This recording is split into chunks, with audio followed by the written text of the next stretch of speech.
Good afternoon and welcome to Our World, Our Power radio show. Today, uh, we're having a special guest as we always do. We always have special guests. But I'm Lady Pauline, your host, and Mr. Glenn Greenwich, the Honorable Mayor of Southern Boulevard. We all welcome our guests to the show. Clarke and Kevin Canteen are experts in the field of substance abuse and mental illness. And that's going to be our subject today. We're going to be talking about how things have changed since the COVID virus has, come up and what you're doing differently and how the clients are responding to the new way of life. So welcome to our world. Thank you for having us. Yes. I want you to also talk a little bit about our community in particular, in general, with mental health, because I know that that's one of the areas that our community has not been as free, engaged, and to embrace. So who'd like to get started? Canteen. Yeah, I'm here. Yeah. How you doing, Pauline? I'm doing great, Canteen. Good to see you. Been a long time. Been a long time. You started me out, girl. Yeah, I did. You was one of my first students. I'm very proud of you. Yeah, 23 years now. Yeah. Oh, that's awesome. That's great. Yeah. Oh, and how long have you been in the field now, Claire? Oh, more than 10 years now. Yes, I know you was also my student too. Oh, I'm so proud of you guys. Tell me some of your experiences and tell me how, things are different now, because I know you're doing a lot of FaceTiming with your clients as opposed to your clients coming in. What's that like? Well, I have been doing this thing for so long, this counseling and helping people. And I used to make a phrase, man, right? And I used to say, there's nothing you can tell me. I done seen it all. Okay. But Pauline, you know something? I never seen nothing like this. This is the biggest thing that ever happened in the substance abuse history since I've been doing it, because it's changing so much of everything, the health, the face-to-face, the activities, the adjustments. And people's having a difficult time, man, adjusting, man, to the lack of, especially from isolation, lack of intimacy, worry, anxiety, depression, loss of jobs, struggling. And we have right now the biggest rate of relapse we ever seen in our whole entire history of substance abuse. People are turning to alcohol, whatever that is, to make them escape. There's a huge increase in relapse and the need for treatment services. I never seen nothing like that, and it's very difficult to deal with it at times because the social distances, the telephone, and then some people, man, are not used to adjusting this way because the intimacy level of a human being is needed. Yes, the one-on-one, face-to-face. Yes, and then when you talk about mental health and being alone, you don't have the right supports. People, man, ends up, man, right, in crisis, man, chronic crisis, man, where they turn to what they know, substance abuse. When you talk about our community, the rate of mental health services have increased so much at this time. It never been like this. You see mental health resources all over the place, even at the bus stop. Mm-hmm. They got the little signs in the bus stop that used to show the advertisement in the movies. Mm-hmm. You sit there, you look at the sign now. Do you need mental health services? Please call me 16502. It's all over the place because it's really, man, right? It has a great impact. It has a great impact. A lot of professionals is coming in. We have a lot of people in the communities now. A lot of hospitals opening their doors even more. You have even little trucks running around with services. You got people giving out signs. Come get help if you have this type of problem. The pandemic is so serious that you even have people, man, that, how I would say it, induce mental health that never knew they had it until this virus came. Right. All your life, you never even knew that you can suffer from anxiety, worry, lack of sleep, panic attacks until this virus came. It's Yeah. overwhelming. I mean, a normal way of living, all of a sudden you lost your job. Correct. All of a sudden you can't feed your family. All of a Correct. sudden you put out your house. Worry, worry, worry, worry. And it brings a great anxiety, especially in the communities that's urban, out in the communities that never had the resources like this. They ain't start putting the resources in there until they start complaining about it. True. The people started complaining about it. You know, they started investigating, man. They started to see that in the urban areas where we live at, COVID-19 was huge. It was one of the hardest hit, but nobody was talking about it. Right. You see, a lot of stuff has happened, Pauline. But anyway, that's my people right now. Yeah. Claire, what has been your experience? My biggest experience is going to my job, having a program without no clients in the hallways. Okay. It is strange. Yeah. And what I'm finding, as Canteen said, a lot of people who never knew that they had underlying issues mentally, it came to surface. And we've seen a lot of people who have relapsed, who think they got it. You know, they were confident prior to COVID-19. And now that this has happened, it raised their level of anxiety to a point where some people, they're drinking more, they're using more drugs just to escape from all of this. Yeah. So, and they're needing more counseling. Okay. So it is important for us to be very supportive at this time. We're working longer hours and just to make sure that the clients are okay. And So excuse me, both of you are getting on the bus and training and going to work, or how's it working out? Yeah, I'm getting on the train every morning, 5:30, you know, to be on the train, you know, you're putting yourself at risk. Yes. But at the same time, there is so much passion inside of me that I want to get there to help the clients. It's not about me. I forget about COVID-19 and all of that. I'm wearing my mask and I'm doing everything that is possible to be safe. But my main thing, I make sure that I'm here every day to give them the services that they need. And I'm on call all the time. So, you know, I just recently had to take some time out to get my oxygen, you know, put on my oxygen mask so that I can come back in and refuel to give them, you know, the best of me. Yes.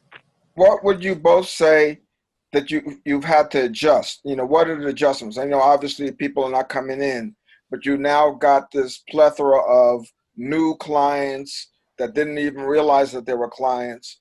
How have you had to adapt to accommodate this social distancing? And I assume that you're doing some telehealth or something like that. Oh, yes. We do a lot of that. Matter of fact, it's overwhelming. I never used the phone so much in my life. I've been in this business for a long time. I never used the telephone so much, Pauline, man. I'm tired of seeing the telephone. I hear you. You know, I'm tired of seeing the telephone. I'm tired of listening to the telephone. I look at my phone sometimes and say, man, listen, man, if there ain't nothing I got to do real important, I don't even want to answer it.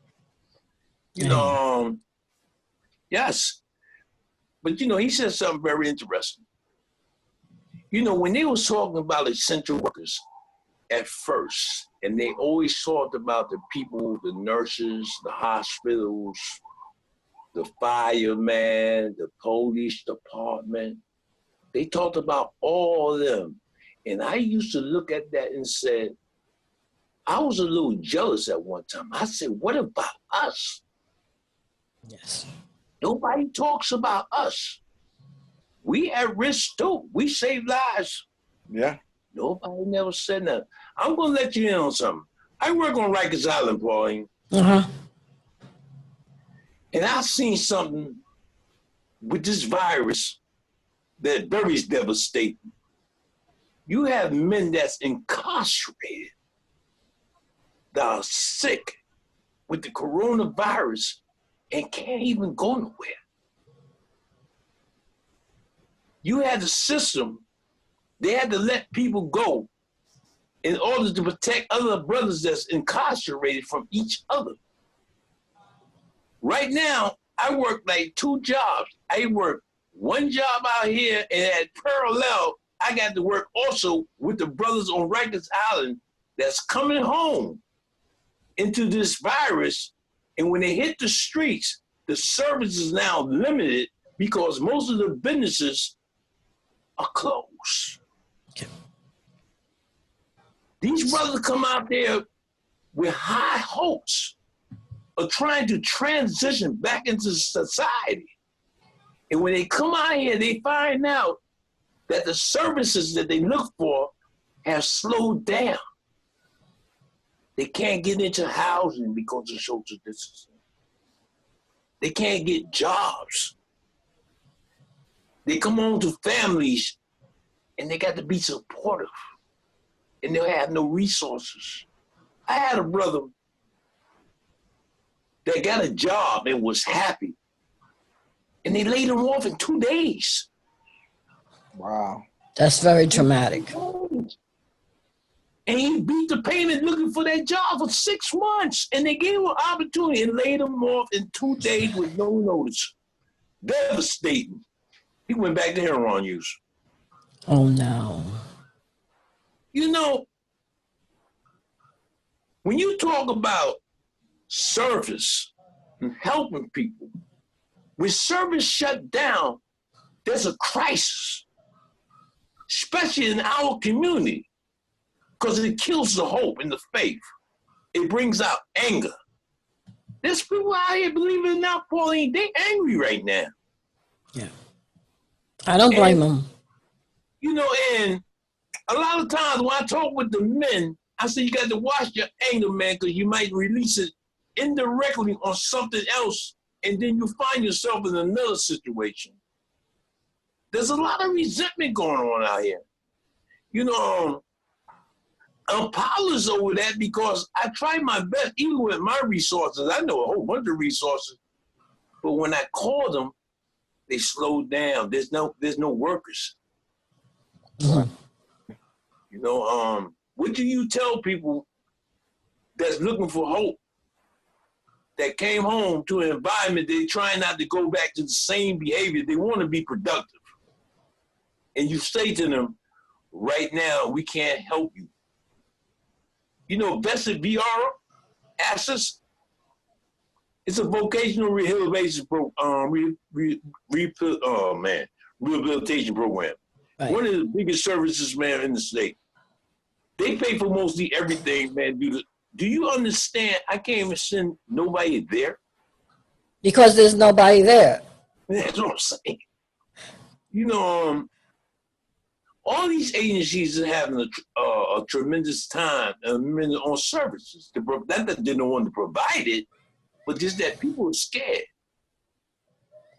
People have families to protect. You know, I'm scared too. You know, I ain't gonna lie to you, I'm scared too. You know, I ain't gonna sit here and say, oh, I'm Superman. I am not Superman. I'm scared too. I'm scared of everybody I come in contact with, especially when I don't know you. Right. And this is the businessman of meeting people for the first time that you don't know. Yeah. Yeah. You don't know where they come from. You don't know where they've been at. You don't know who they've been around. And you have to be real careful, man, of who you. I never had to do that before. Right. I know. I used to walk in the treatment program, smiling, yo, what's happening? Shake their hands, all kind of stuff. Now,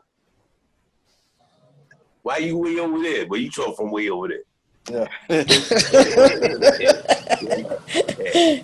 Uh, So Claire, I want to ask you something. As a woman, have you seen uprise with the domestic violence? Oh, yes. Okay. Yes. And And there's an increase of domestic violence. And a lot of people are some of the clients are complaining. As Canteen said, a lot of them were released from prison. They went back home. And because of the frustration of not getting jobs, and, some of them feel that they feel less than. yeah. They're not really needed, and, they don't feel connected to society. And anger, the frustration has come about, where there's a lot of persons who are using substances, and with that, the temper flares, and, getting to know whoever is the significant other. It's a lot. We have seen a rise in domestic violence. Okay. And Why I asked you that question, Claire, is because a lot of times when you're being abused, you can't wait for the person to leave the house, to go to work or wherever they're going to go to school or whatever. But to be rid of them for a few hours, and with the fact that we had to be contained for 3 months practically, and you're on top of somebody, I know that has to be very stressful for a lot of people. yes, because you're stuck with the person now, Yes. you know.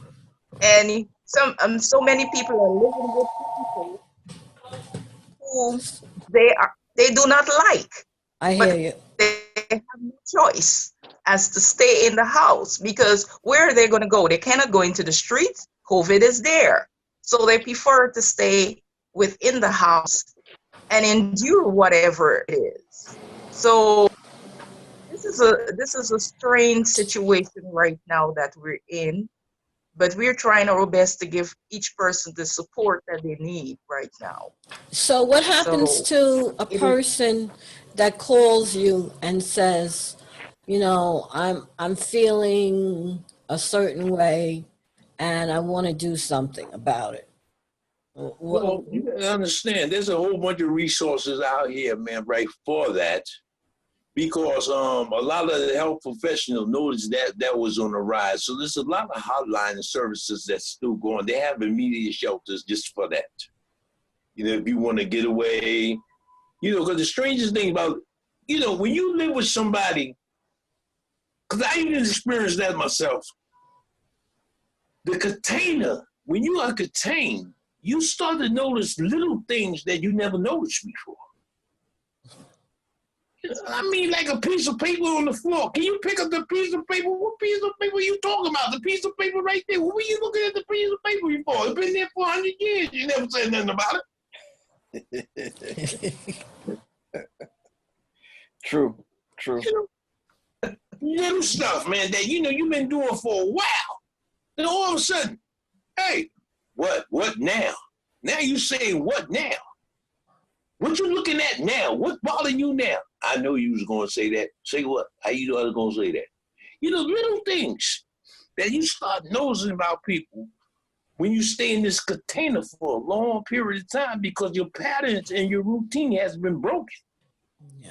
I'm used to going outside, staying outside, go to work 9 o'clock in the morning, get home 8 o'clock at night. Hey, baby, how you doing? What's up, boo? Everything all right? Now get home. Oh, you home again? Here we go. Why I do this? Why I do that? You got a habit of taking your change and just throwing it all around the room. I've been doing that for the last so and so. All you did was pick it up and put it in the piggy bank jar. But I'm tired of picking up. You hear that? You pick it up. Oh, here we go. Little things, man, get on people's nerve. But then another thing's happen when you live in a container. The truth come out and people find out that they don't really like each other. But my thing is, These warning signs been there before, but just that you ain't pay attention to it until this came, because now you can notice it. Okay. You see, now you take notices of it. See, before you ain't take that much notice of it because you can separate from it. Right. When you got unhealthy relationship and you living with something that's unhealthy and you trying not to really address it because you able to remove yourself from it. But now, when this came along, you can't just remove yourself from it. So now it grows. It manifests itself into other things. And this is some of the symptoms of domestic violence. How it manifests itself into people's emotion that outlash at each other because of something that's inside that they probably wanted to say a long time ago. But guess what, Pauline? Now they saying it. Okay. All right. So what would you guys say is the number one mental issue in our community specifically, or the top 2 or 3 or 4? To me, I would say, man, state of depression. Depression? Yeah, depression. You deal with a lot of depression. You know, when you talk about bipolar, because you got bipolar 1, then you got 2, then you got mild, then you got chronic, right? Then you got severe.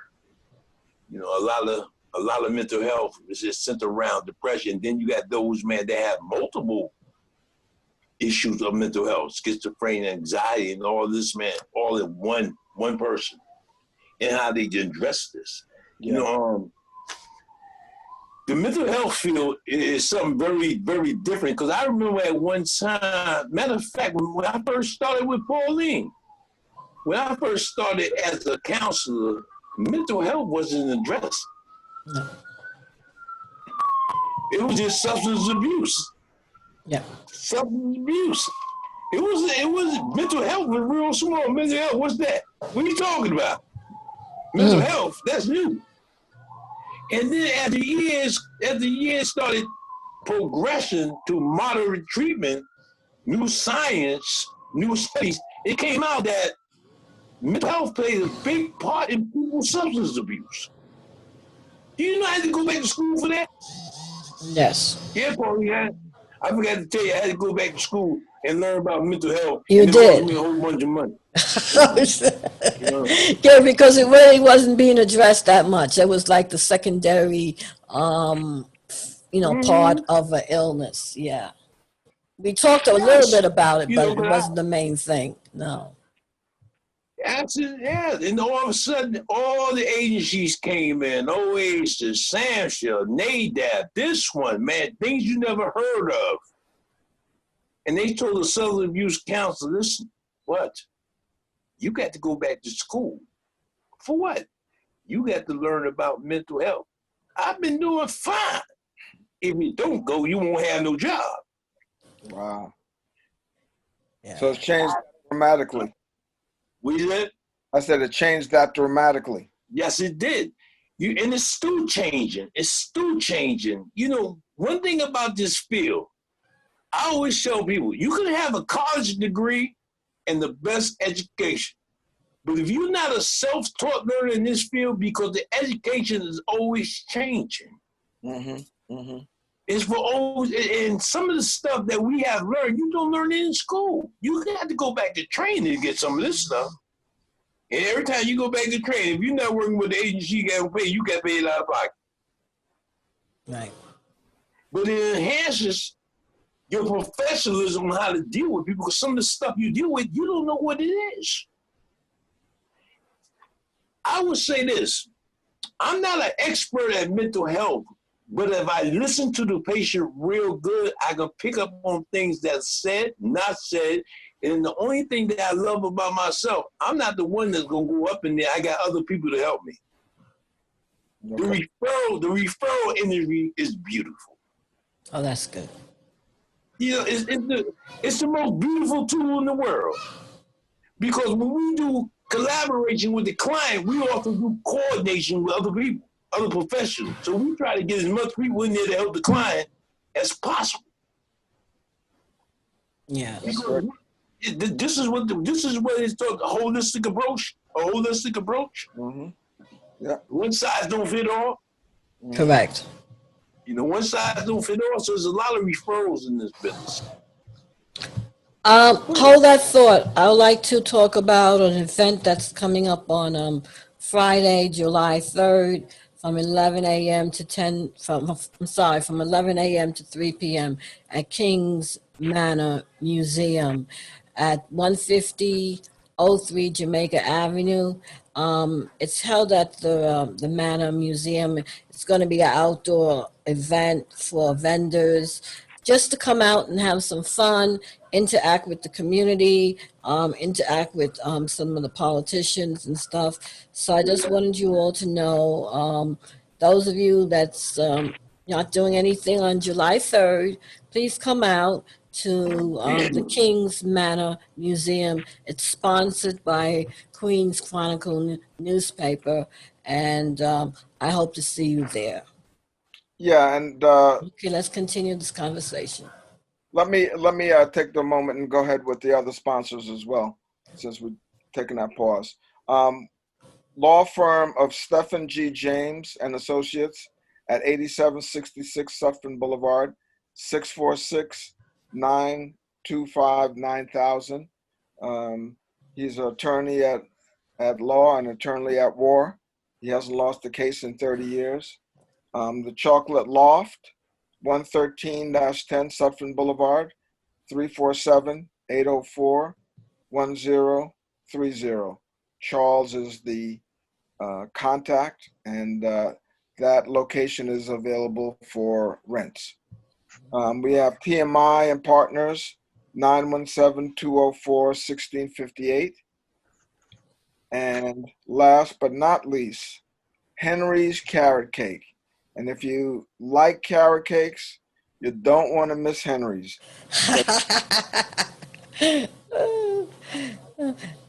Flavors of carrot cake. So carrot cake with blueberries, carrot cake with raspberries, carrot cake with bananas. You listen, whatever you love, he got it with carrot cakes. He can be reached at 718-262-8119, and he's located at the Farmers Market, the food court at 159-15 Jamaica Avenue. So check him out. Back to you, Pauline. Okay. Claire, I wanted to ask you, have you had to come in contact recently with anybody wanting to commit suicide? Yes, earlier when the pandemic started, I had a client who he had a substance-induced psychosis, and he called me up, and he stated that he wanted to commit suicide, and I helped to talk him through, and he admitted himself into hospital, and yeah, it was very traumatic for me, because he was saying to himself that COVID is coming after him, and COVID is telling him to jump off a wall, and so I did the best that I can. So Right. yeah, Yeah, that can be very traumatic. yeah. What do you all do, Canteen, Claire, to reduce the stress in your life? For me, you talking about me personally? Yes, because we all know that this is a very stressful field. What do you do to de-stress? Oh, my number one thing, I am a marathon runner. Oh, okay. So I do a lot of running. So that helped to de-stress. So that's my healthy outlet. Okay. Canteen, what's yours? I walk. I walk. That's what I do. I've been walking so much now. I never walked so much in my whole life. But I walk. I walk places where nobody be at. That's the best way to walk. I walk to find solitude. Sometimes I walk out and I go by this little bridge and I watch all the cars just zooming down the hallway. I mean, down the roadway with the big trucks and everything, just wondering where they going. And just think about it. Sometimes I put on my nice soul music. I love soul music back from the early 70s, 80s, man. I'm somewhere else. I'm Marvin Gaye, man. Now speakers pull you down. Yeah, I hear you. You know, and just relax. Take me a nice bath sometimes, man. Take my little iPod up in there, man, right? Turn on my oldies but goodies. Just shut the door. I'll be in there for a long period of time. I come up with webs on my body. Oh, God. Canteen, you're so funny. I wanted to also find out, one of the things is, how has the state addressed these issues with people that is working in the field, not the clients, but the workers? Because I remember I've always told everybody, that once you are a counselor or a social worker, you need to have some type of counseling yourself because of the stress of the clients, the paperwork, the whole atmosphere. So how has the state responded to that? Well, the biggest thing that's going down right now, man, is trainings. They have a lot of trainings on mindfulness, self-care. You know, mindfulness is a real big one. Self-care, how do you take care of yourself? I wasn't too big on the counseling therapy thing because what I do, man, I use other people and I just talk to them because it's free to me. Okay. You know, I was able, man, to meet people, man, as I went along that I trust. So a lot of times, if I do want to do something, I have somebody that I can really sit down and talk to. So it works for me. Now, I haven't been stressed out in the field to the point, man, where I lose myself. It's just something that never happened to me, Pauline. You know, you know, I'm not the type that what goes on in my personal life, I take it on. What goes on in the client life, I take it on. It's just something about me. I never had that issue. Okay. You know, I'm fortunate not to, but I've seen a lot of people who have. And then with paperwork, man, right? I'm a wizard at paperwork. I'm a shortcutter. I know what I'm doing. You know, Well, I guess you had a good teacher, huh? yeah, man. You know, plus they have systems in place today for paperwork. You know, it's not like the old way, man. They have electronic systems. You just have to have the right system to work with, and paperwork is really that easy. It's just keeping up with the massive caseload. You know, you work with organization. I call them, man, mom and pop shops that, you know, all they think about, man, is burning out the counselor. But then you have good organizations that don't burn out the counselor. You just got to know, man, which organization is the right fit where you want to work at. Because you have good organizations, you have bad ones. I'm not going to say a lot to you. You know?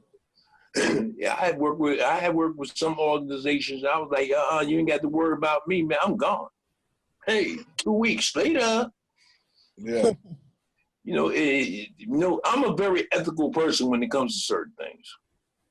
You know, if I see things that's unethical, I choose not to get down with the practice because I got a big mouth. Another thing about me, I don't, you know, I like to work where I'm comfortable and where the professionalism is and where the higher ups, man, respect what I'm doing. Right. Yeah.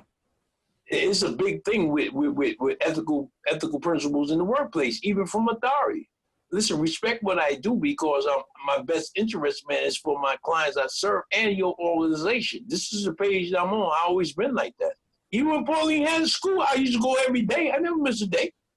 Every day. Hey, Pauline, it's snowing outside. I know we here, right? Yeah. You know, it's this field can really burn you out. I don't know. I'm 62 and I've been doing all right. I've been doing this for a long time. That's beautiful. I haven't reached that. And plus, I like clients. You know, that's my thing. I guess you really got to be genuine and like this business. If you come in this business just for the money, you're looking for the wrong business. This business is about helping people, and you got to have a love to do it. Me, I got to love to do it. And plus, when I look at the client, I remember what it was, man, because before I got my life together, I was them. And I always remember that. Before I got my life together, I was just like them. I went through a lot of stuff the clients went through. Somebody helped me when I came home, and I enjoyed what I seen. I enjoyed the way it made me turn out. I met some good people. I met Pauline. I met a whole bunch of good people when I started out. A lot of people helped me get on track. And I've been good. I've been good ever since then. And so when I'm helping clients, I go to work to see clients. I don't really go to work to see staff. I don't give what they doing. I go to work to see my clients. Come on, let's go. Who's first? Yo, Harry, what's up? I'll be with you in a minute. You gonna be okay, baby? Yeah, Canteen, I'm sitting okay. Look, give me 2 minutes, man. We gonna work that out. Do you know they feel good, man, just to have somebody say that to them? Sure. Yeah. You know, just to acknowledge the fact that they did. You know, and when the clients sit down in front of you and you build that alliance, it starts slowly, and then it grows, and then they tell you something about themselves, man. Sometimes you got to hold your seat and brace yourself.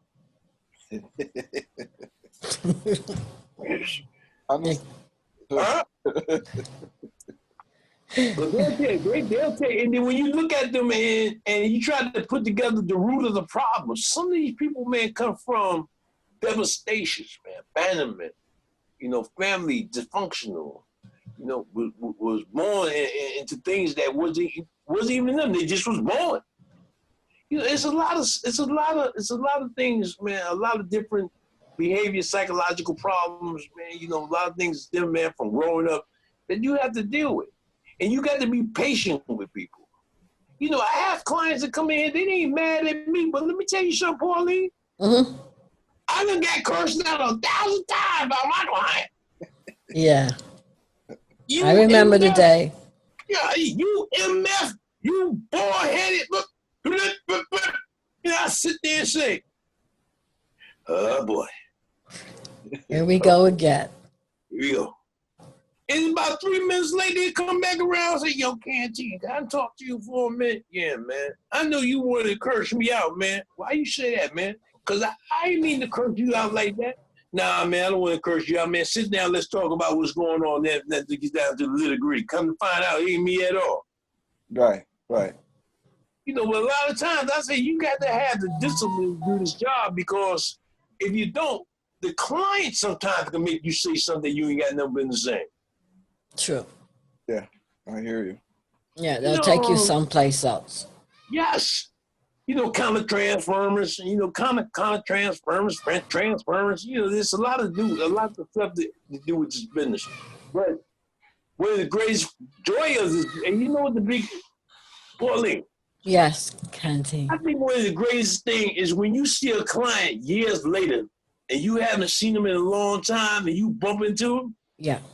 And they remember you and they're doing all right. Yeah, it is a wonderful feeling. It's great. I ran through, especially in Harlem. I'm running around Harlem so much, man. I see people, man, that I was their counselor.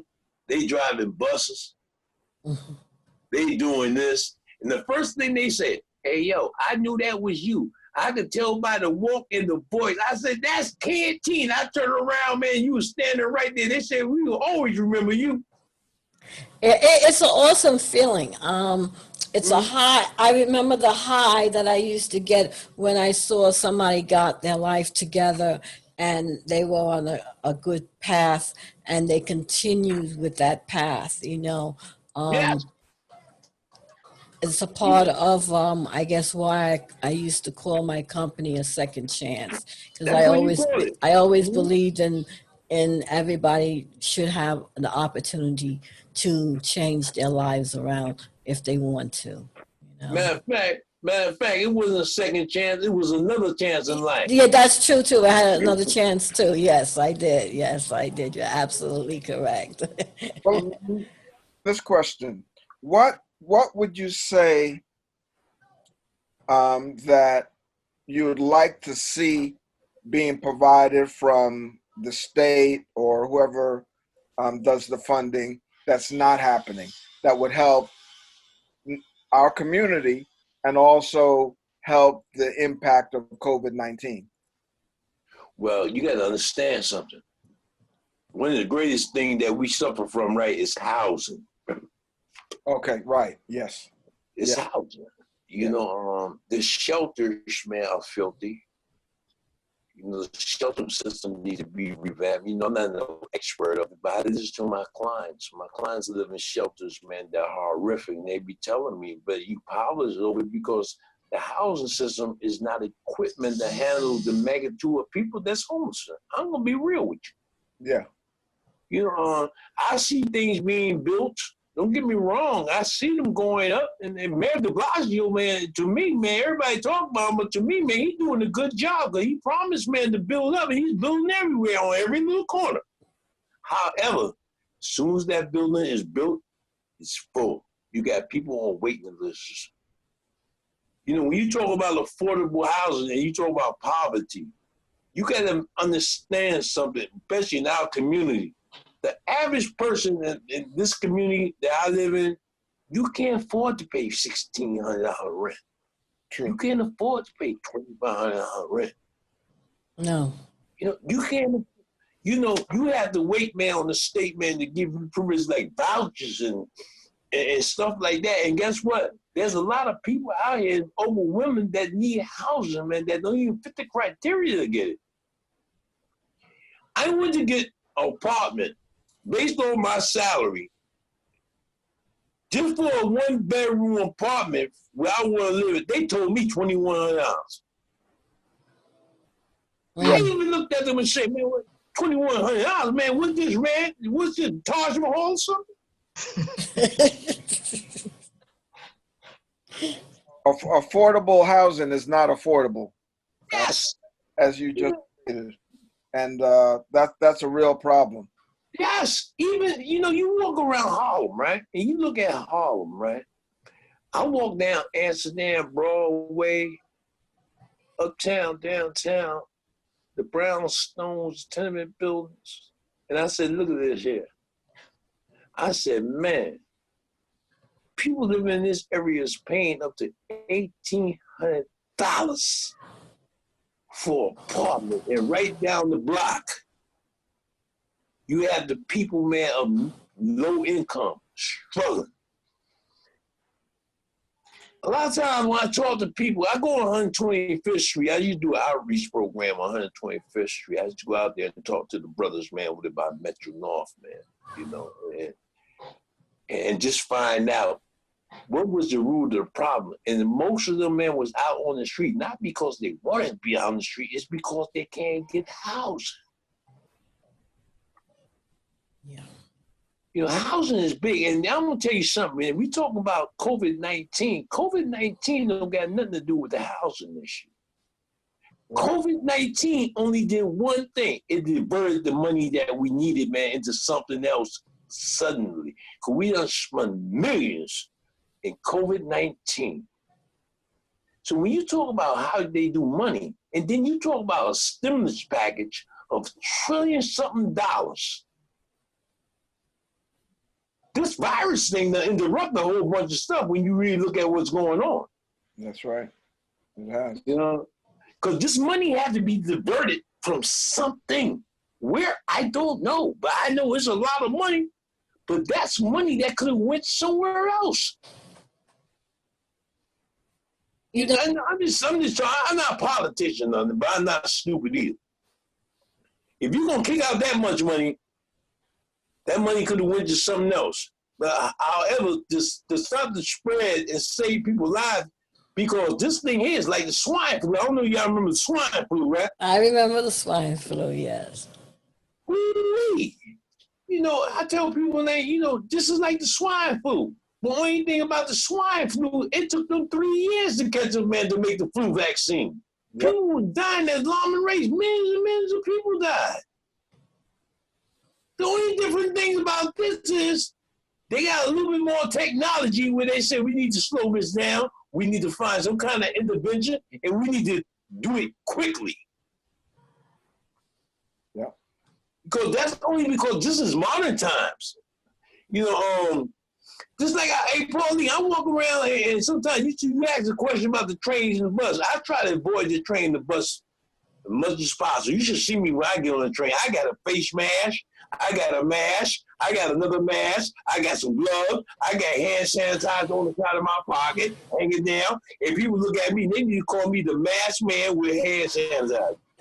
Okay, Claire, you have a story to tell. Please tell me the story again about you going to work with the lady. Yes, a lady, in the train, she came close to me because, during the social distancing, and she came close to me and she sneezed. It's so many different stories. Every day I'm on the train and so many different things. But anyway, this lady, she sneezed, and I, I, I went into a panic at that time. Mhm. And I'm telling you, when I when she sneezed, everybody like, what happened to her? Don't you say, excuse me, put your hand? And she was like, what are you saying? So people out there are not doing what they're supposed to do. There's so many things that happen on the train every day. I must say, thank God I do not have COVID-19, because every day on the train, even this morning, I got on the train and a gentleman came. There was enough space for us to social distance, and he came close to me, and he did not have on a mask. And I got up. I didn't want to get into it, and I got up, and he made it his business to walk right behind me and stood right behind me, and he said, I can cough on you now. Oh, wow. So every day I'm coming to work. It's a challenge. And sometimes even though this is a serious time, when I get off the train, I'm upset. But the thing about it, sometimes I have to laugh, because if I'm to work myself up too much, um, I wouldn't be able to function at work. So I had just have to let that go. But there are a lot of people who are not doing the right thing on That's the right. train. That's And right. I see it a lot especially with the young people. Oh yeah. Mask, there are, no social distancing. They might have the mask, but the mask is all pulled down, and they're not doing anything to ease the spread. So I'm worried about the young generation. I'm not saying all the young people. So, but I've seen a lot of young people who are not doing the right thing, as well as some adults too. Yes. So every day I get on that train, I pray and I ask God to cover me every day when I'm on the train, That's and to right. cover the other people too on the train, because this is a very serious times that we're living in, and we have to be very careful and look out for each other. I would like to go back to something that was mentioned a few minutes ago, because I'm very big on, I work with the community. And one of my biggest platforms is the fact of affordable housing. All right. Uh, I know you listeners must get sick and tired of hearing me say this over and over and over, but I'm going to continue to talk about affordable housing. What do you really tell your clients when they come out, I'm from incarceration, or it's a domestic violence situation and they have to leave wherever they are? How do you pay 16, 17, $1,800 rent when your income may be $1,200 for the year? And that's reality. Not everybody's making, 20, $30. There are still people that's on disability that gets very little money. yeah. And what do you say? How to survive? Well, something clear. You got to understand something clear. In the business, you know what? One thing I learned in this business, to be genuine. I don't give my clients false hope. I tell them what they're up against, the barriers. I tell them the truth. This way, they understand that this is going to be a task for you. What are you willing to do to get that apartment? You know, I understand, man, right, that the shelter system may be filthy and all that, but listen here, man. If you have nowhere to live and you want to get something, you need to start with that shelter. Because you do have people in there that will help you get a voucher and get you some kind of supported housing. But you're going to have to go through something in order for you to get it. You know, women and children program. Before the man that's single get anything, they going to give it to the woman and the children. Right. Yeah, that's right. You know, a lot of times, before the women and children, if you got a severe mental health, they going to give it to you. Okay. You know, HIV, you got CASAC. You know, I know people with HIV, man, living in apartments under CASAC, man, that's fabulous to minds. You know, you have all these agencies that have different services, man, for different individual needs. The thing about it, man, is the process. It takes time. Everything takes time. You know, when you, I want to say it, Pauline. Yes, Canteen.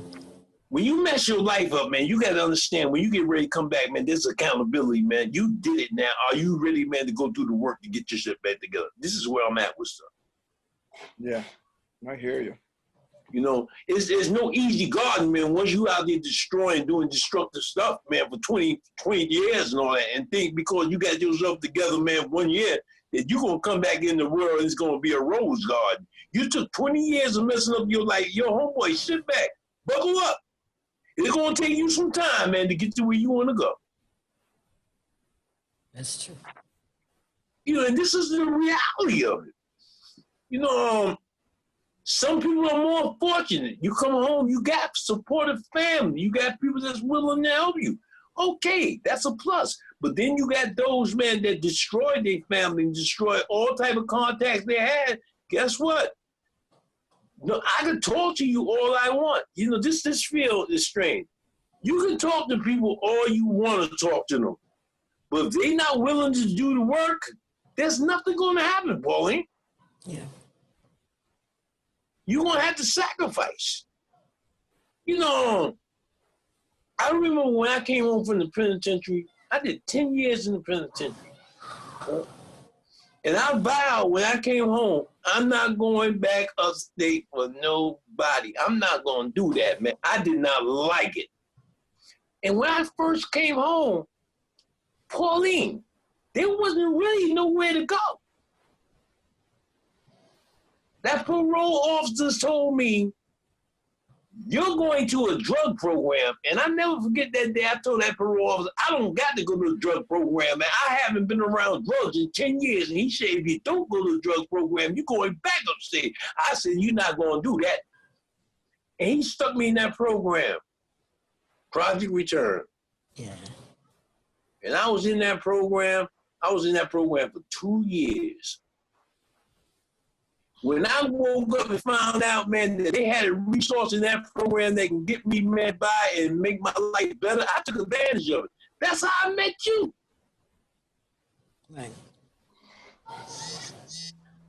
That's how I met you. I met you because I was in Project Return and they gave me an internship to be a counselor and everything, but they told me I had to go to this school. Now, what school you talking about? They said the CASAC school. I went to 125th Street and I met you. And my whole life changed. Yeah, my whole life changed from there because I was willing to take direction, patience, tolerance. No matter what happened, I never made a decision to go back. I kept on going forward. Do you understand that was 23 years ago that I had still been in this struggle and I have not looked back ever since. I always look forward because I got the help, I took the suggestion, and I sacrificed. I sacrificed a whole lot. I did things, man, that I normally wouldn't do, but I did it because people told me this is for my best interest. I took the chance. In this field here, I tell the people the same thing. You have to make a commitment not to nobody else. You got to make a commitment to yourself, and it's not going to be no easy highway. Okay. You know, it's just something that comes with it, man. You have to people have to find their own motivation to change. I cannot make you motivated to do anything. You have to find that motivation, that commitment within you. Yep. Because it can be done because many people do it. Sure. People do it every day. People come in treatment, people get help, and they live their life, and they good, they be great. And then you got some, you lose them. You know, you lose them. It's just something that comes with the business. I think for you, you've got compassion because you've been there, and you've done that, and you pulled yourself up by the bootstraps, and generated what you needed to generate for yourself. So you know that other people can do it, and you're in a better position to help motivate them. But you're right, you can't do anything unless the person is ready to do it, and especially when you come into substance abuse. Yes. Yes. You know, because I just had a brother, and you know me, this is great. I got a client that came home, was in the street for 2 weeks. He's a plumber, a master plumber. Do you understand? He got in a car accident, man, and lost one of his legs. Wow. Yes, and life changed for him drastically within 24 hours. And he called me. You know, we do the telehealth. Right. Yeah. Out of sky blue, he just called me. He said, I feel like using. And I said, let's talk more about that. Where did this come from? You was doing well. Canteen, I lost my leg. You lost your what? I just seen you. I was in a car accident. I lost one of my legs. Do you understand? I was talking with him for like the last 2 weeks. I had to call him every day. Just to get him to not to go back to a bag of heroin. Yeah, I do. And what I come to find out with this gentleman, just from just talking, that's all. Just talking, he was able to finally accept what happened, get the help that he needs, the accessorize, the home attendant, you know, the electronic wheelchair and all this old stuff that he got, and have some acceptance and find the motivation. Now he found the motivation to get the prosthetic. And he said, once I learn this prosthetics canteen, you know what I'm going to do? I said, what? He said, man, I'm going to help other people be plumbers. I said, what do you mean by that? He said, well, since I'm a master plumber and I can't work to it like I used to, he said, you know what I'm going to do? I said, what? He said, I'm going to teach people how to be plumbers. That's what I can do. Wow, that's great. That's wonderful. Yeah. And it's not impossible. It's a reality. He got the skill set. He just changed his skill set into something else. The main point was he did not pick up the heroin. Okay. I would like to leave it at that. You're listening to Our World, Our World Power. Don't forget you can hear us on Spotify, iTunes, TuneIn, Google Play, and also we can be seen on Roku and our YouTube channel. I want to thank you, Canteen Claire, for being our guest today. I hope the community got a good message that I was trying to send out. There's always hope. There's always help. And I'd like to acknowledge you both for the work that you're doing in the community. It's something that you don't get a lot of acolytes for and a lot of praise, but without you all, the work that you're doing, there'll be critical people that'll be lost in our community. So I just want to thank you for your perseverance, for, you know, in the face of getting cursed out, still coming back and still helping. Yes. Thank you both for so much. Glenn, how can people hear about you if they need to contact you?